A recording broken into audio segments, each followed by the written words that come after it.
Kristen is ready to snap on Mitch. Yeah, I guess he's got that coming. I would love to see that. Welcome to Cliff Alerts. Today we're going to be talking about Lifetime Network's reality-based TV series, Married at First Sight, season number 15, episode number 10. And today we're going to focus on Kristen and Mitch. But before we get into it, we'd like to ask if you could please like, share, subscribe, and send your comments. Click that notification button so you know when we upload new stuff. And we want to say thank you for doing that. Yeah, so this episode begins with Kristen meets with her friend and they have a conversation about how things are going. And clearly it's not going very well. Kristen has been holding her breath. She needs to exhale, else she will just drop. Well, you know what? Self-preservation is the best thing, and she is no longer willing to just walk on eggshells, which has been unfair to herself and unfair to Mitch. It's kind of strange because my understanding was when she talked with Zoe, she said that life is as good as she thought it would be. Again, Kristen has a problem with communicating honestly because the man is really diminishing who she is, and she is co-signing it, and she needs to stop. Yeah, she then gets a comment back from Zoe, just basically saying that it seems like, or it sounds like, he's not valuing all the parts of you that he needs to be valuing. No, he's not. Because he's not getting the full 100% Kristen. He hasn't yet experienced her in an authentic way because she has been holding her breath. And we're not sure why. The man is diminishing her in some way. The only thing that's positive, they may have a good sex life. Beyond that, what do they have? I am confused about what that definitely is from her perspective.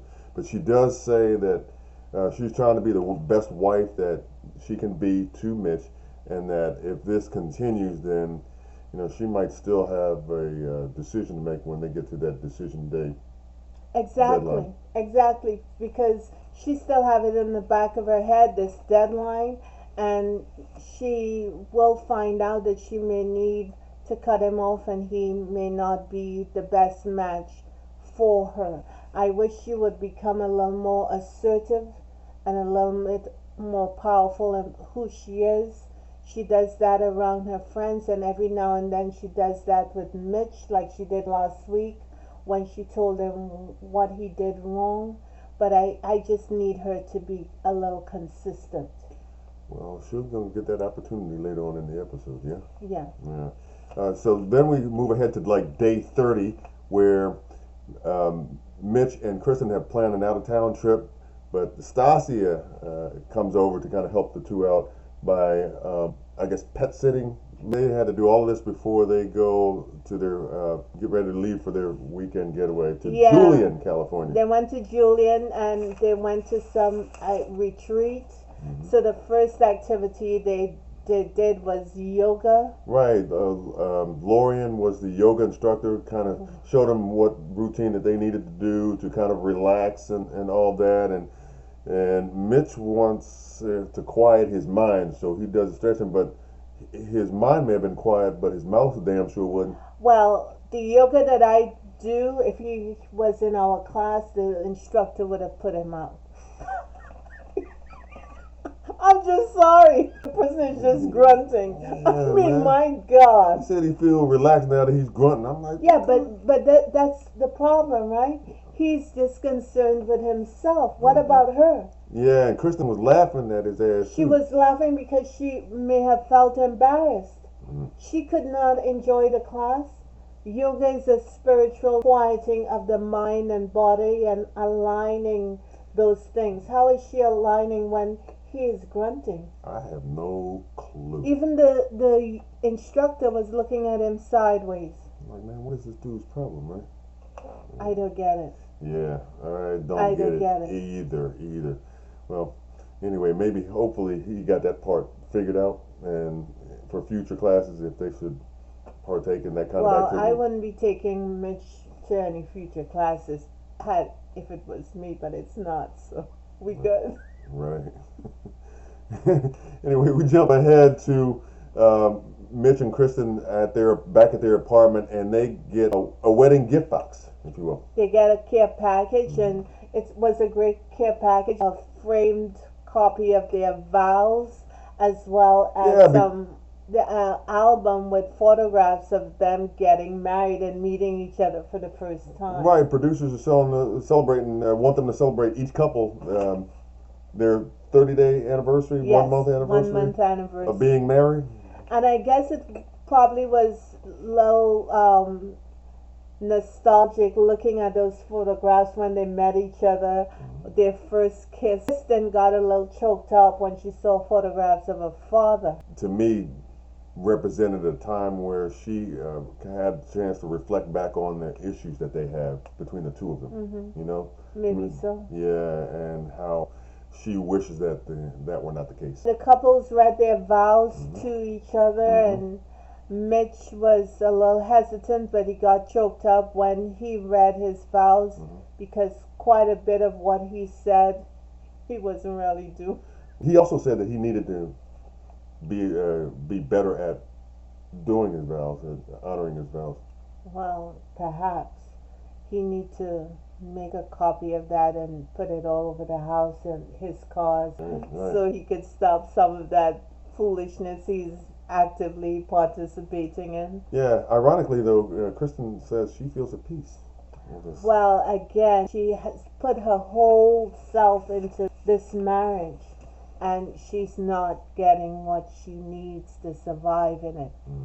So I just see that they have a serious problem going on. Yeah, and then they or they participate in a couples get-together gathering to celebrate the 30-day anniversary of being married, along with the other couples. And Mitch had on a white shirt. Mitch was and actually a clean, dress, wasn't he? A dress jacket. I was saying, wow. I was like, damn, they cleaned his ass up real good.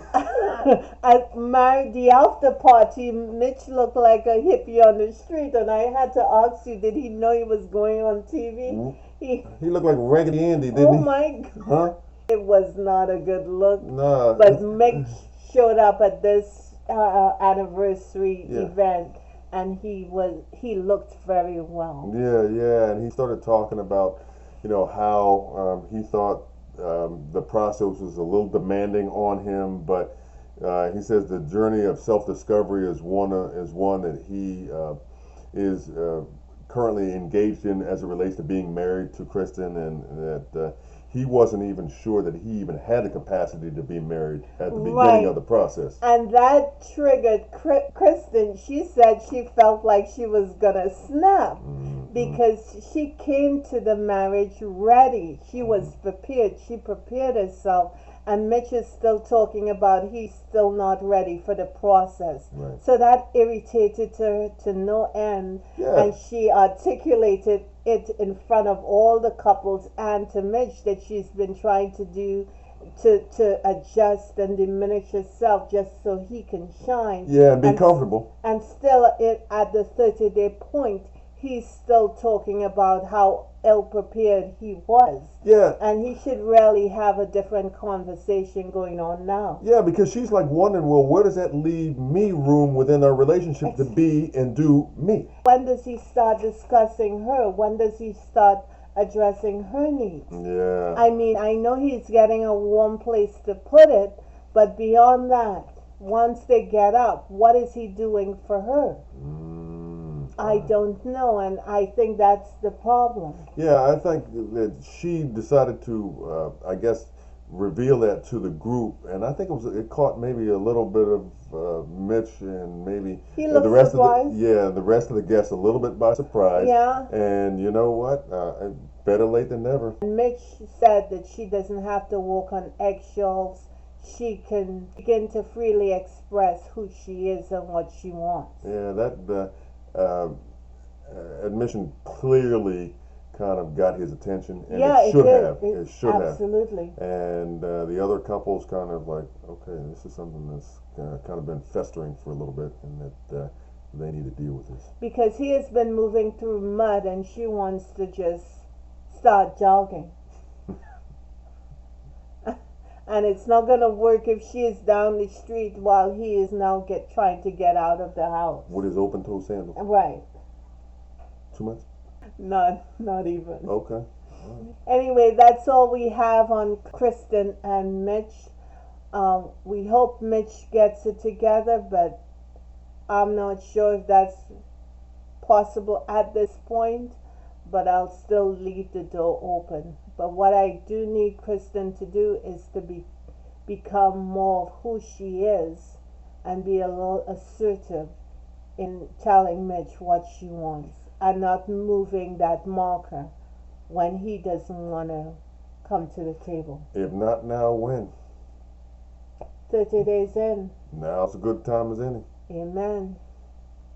Thank you for liking, sharing, and subscribing, and we'll see you in the next bit. Bye-bye. Bye.